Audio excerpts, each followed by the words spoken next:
What's going on, guys? Welcome back to Newswave. Hopefully you had a good weekend. Overall, had a lot of fun here. Got a chance to check out The Quiet Man, which was an interesting experience, I'll say that. And then I also got a chance to open up and install some Xbox One Elite thumbsticks onto the Switch Pro controller, which was an interesting looking idea. It's a mod that's been going around for a while, but I want to try it out for myself here and take a look at the new overhead camera, kind of try everything out in one video. I think it went over pretty well. I would go check those out. And then, of course, the Spawncast, which is available right now on all of your listening, platforms. You can go on iTunes. It's on SoundCloud and a few others as well. Today, though, we have some interesting stuff to look at because we have to take a look at this Diablo situation a bit further, as it seems like some of the details are getting a little sketchy, and it's almost like Blizzard or Activision or somebody is trying to, lessen the dislikes and stuff on the videos. It's very, very weird. We're going to talk about that. And then there's also the hidden feature that was talked about before,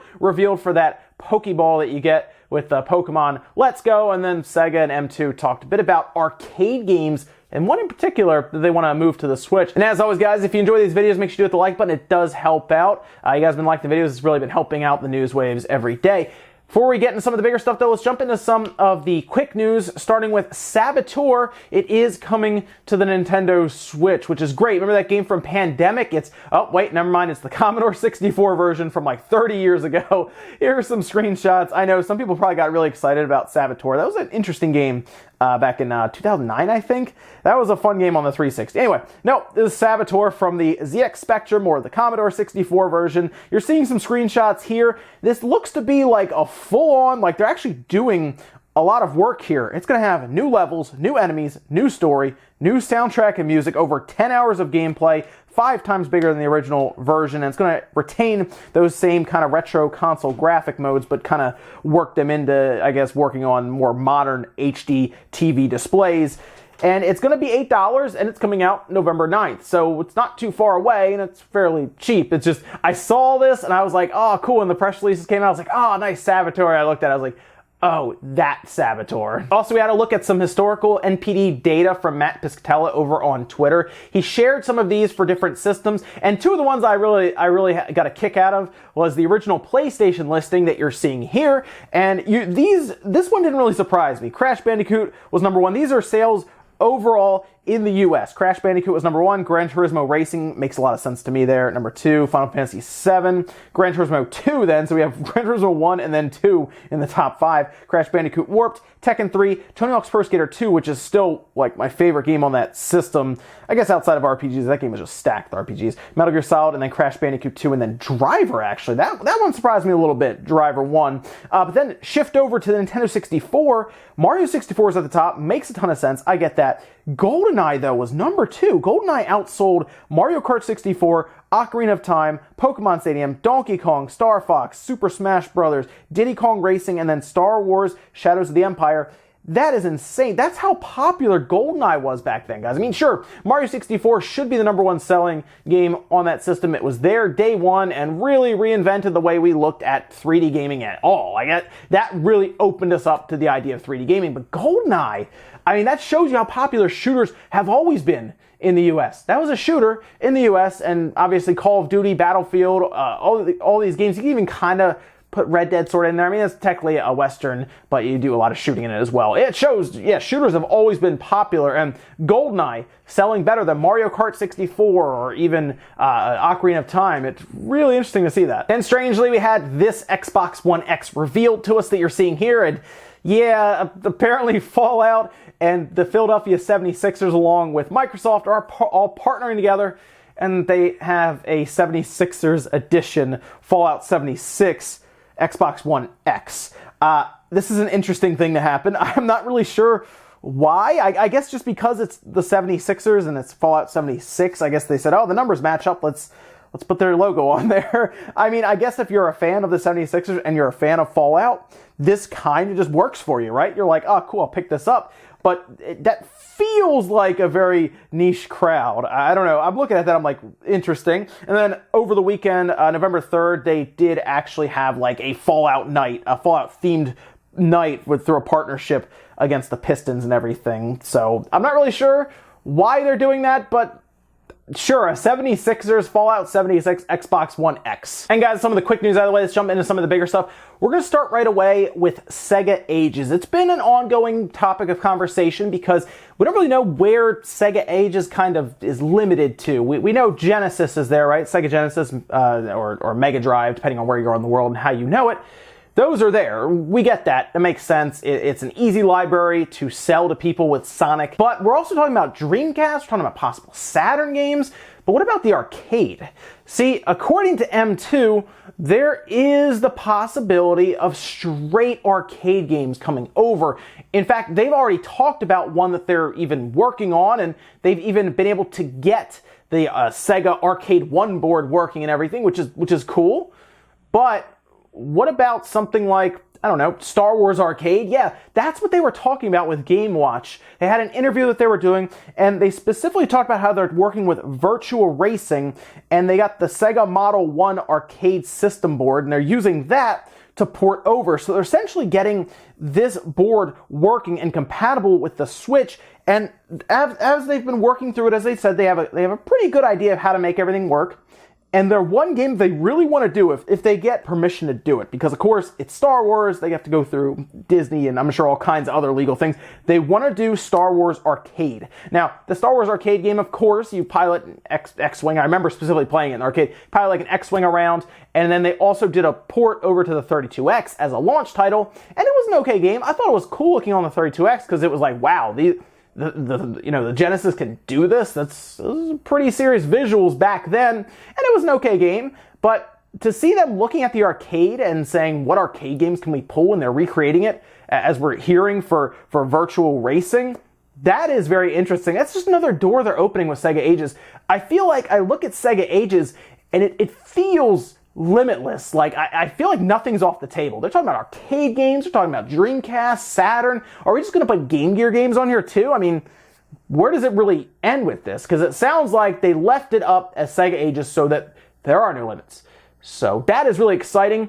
I'm going to be curious to see how far they push this and if they do get Dreamcast games, because that is something that keeps coming up. And arcade games, sure, let's move all kinds of stuff over. That'd be awesome. Next up, let's talk about this whole Diablo Immortal Activision Blizzard BlizzCon event, because it did not go well. We talked about it during the Saturday show, kind of the initial things that were happening, because it had happened pretty close to when that video was getting filmed and created and everything. And since then, the fallout from this whole thing has been insane. Now, we talked about how the dislike to like ratio on that video was getting crazy. There were supposedly comments being deleted. It was a mess, right? People did not want this game at that event. I feel like if they announced it somewhere else other than BlizzCon as this is our, the big last thing on stage, because that was apparently what they closed with, and then they went to a Q&A. Well, since then, yes, that dislike ratio has continued to go down, but there are some weird things happening with this video. One, apparently Blizzard or Activision, it doesn't seem, I don't know if it's Activision, it's one of the two. I'm kind of leaning towards Blizzard, to be honest, but it's one of the two. They removed the video, and then they put a new one up. They unlisted the old one, uploaded a new one to try to reset that dislike to like ratio, and those comments, people caught on, they just bombed it all over again and everything. But what's weird is, and people are noticing this right now because they're going back and looking at the archived images from the video, which you can do. You can go back and look at archives, old websites, YouTube videos, all kinds of stuff. They're noticing that dislikes are actually disappearing now in this video, and I didn't even know you could do that. I was wondering if it was a glitch because if people are maybe botting to dislike it heavily, right? Maybe YouTube is removing those because it's pretty clear that those are not legitimate dislikes. But it is very odd to see the difference being out of nowhere. 50,000 dislikes just disappears like that. It's a very weird thing to see happen, and I am curious is there really a way to get rid of dislikes on your video? I mean, there could be some money involved, but again, we see they're not even close. Why would they even worry about that? Because they're not even close to Infinite Warfare. That's one of the most disliked videos I've ever seen. They're not even close to that. So I don't really know why you would care as much. It's a mobile game. Yes, you set off the fan base. You should have had a Diablo 4, just a trailer of some kind ready to go, just say now in development. Seriously, how long have we waiting for Metroid Prime 4? I'm wondering if Diablo 4 could be announced to come out before Metroid Prime 4 at this point, but Even something like that. If it takes 2 or 3 years, at least you've told them it's coming, and then you show your cell phone game, right? That's how you do it, but it's odd. This whole situation is weird. People are not letting it go, and I get it. People aren't happy. So it's something that will eventually, I think, it'll eventually go away. The internet moves on to the next thing and the next thing, and the next thing, but to have this whole thing with the video happen really is making people hone in on this whole thing. So they should just, be quiet, and it'll eventually go away. As for how good the game will be, I don't know, it's a cell phone game that looks like a lot of other cell phone games, just with Diablo characters. So I'm sure it'll be a lot, they'll make a lot of money from it, I'm sure, but their core fan base right now, they might want to come up with some sort of trailer for Diablo 4 or just something to make some of their core fans happy. They definitely did not make happy at that event. Some of those people paid hundreds of dollars to get there, thousands probably, depending on where you are in the world, and they show up for a cell phone game. Next up, I want to take a look at the UK sales charts because this does show us Red Dead Redemption 2's second week on the sales charts in the UK, and then we'll find out more in other regions, specifically Japan with the media crates and everything. I was curious about the drop-off for Red Dead Redemption 2 because it couldn't quite snag the best overall week in the UK because of FIFA mostly. But the second week was going to be very interesting to see how it kind of goes from there, and if it could even outsell something like a FIFA in its second week, and it actually did. While the sales did fall 51% physically in the UK, it is the best-selling second week release in the UK this year. So here is actually the top 10, and you're seeing right away at the top, of course, Red Dead Redemption 2, Call of Duty Black Ops 4 below that, number 2. That's basically 1 and 2, they did not move at all. FIFA 19 at 3, also did not move. Forza Horizon 4 staying flat there at number 4, and then things start to shift around with Spider-Man moving up a bit to number 5, Assassin's Creed Odyssey, basically they switched places. Crash Bandicoot Insane Trilogy moving up heavily. That game is so popular in the UK, it's crazy. Lego Harry Potter Collection at 8, Football Manager 2019 at 9, and then Mario Kart Deluxe actually jumped back up into the top 10. That is, again, probably going to end up being Nintendo's best-selling game overall, even over Odyssey as we go forward, just because it's Mario Kart. Like, Mario Kart's so popular. It's a port from the Wii U, and it's still that popular. It really is amazing. But Red Dead Redemption 2 at the top is very impressive. I'm starting to think more and more that it is probably going to outsell Call of Duty Black Ops 4 in the MPDs and everything for October. Because remember, October's MPDs, I believe, goes a few days into November even, so we were even still technically counting it over the weekend. So I'm starting to think, yeah, it's going to be a Red Dead Redemption 2 win in the MPDs for Rockstar, but very impressive to see it take, again, the second week in the UK over FIFA 19. It just shows how strong it is. Also want to point out Forza Horizon 4, which is on Game Pass, but people keep buying it physically in the UK, so maybe Game Pass does actually drive more sales, and no pun intended there, for Forza Horizon 4, although it is the UK, and Forza's always been popular, specifically the Horizon series over there, but Forza Horizon 4 is an awesome game, like, it really is, so it's worth checking out either way. I think it's actually worth the $60, even if it's on Game Pass, if you don't want to subscribe and you just want that one game, because there's a lot of content there, especially if you like kind of open world racing games. But hey, Red Dead Redemption 2 still powering along, and we'll see where it is in the media craze. That's probably the place where it will have the best chance to, well, the most chance, I should say, to drop heavily, but we'll see what happens coming up this week. And our last bit of news, let's talk about this hidden feature, apparently, that was teased at one point for the Pokemon Let's Go games, the Pikachu Eevee, specifically for that Pokeball that you can buy, the accessory. Well, they were talking about how there was some feature where it was going to interact further with Pokemon Let's Go, of course, or Pokemon Go, I should say, on your phone. Of course, it already works as kind of a medium to transfer Pokemon and all kinds of stuff. Again, I feel like I'm going to have to really play with it and check it out to really get a grasp on everything it can do. But this feature that they described does integrate Pokemon Let's Go with Pokemon Go by having your Pokeball Plus, the little Pokeball that you get, to act more like the Pokemon Go, the bracelet that you can get, the Pokemon Go Plus. What it does is when you have a Pokemon in the ball and it is linked up, I guess, to Pokemon Go when it's in the Pokemon Go mode, because there are more modes for it, you can then walk around and Pokestops will start to spin and collect items automatically.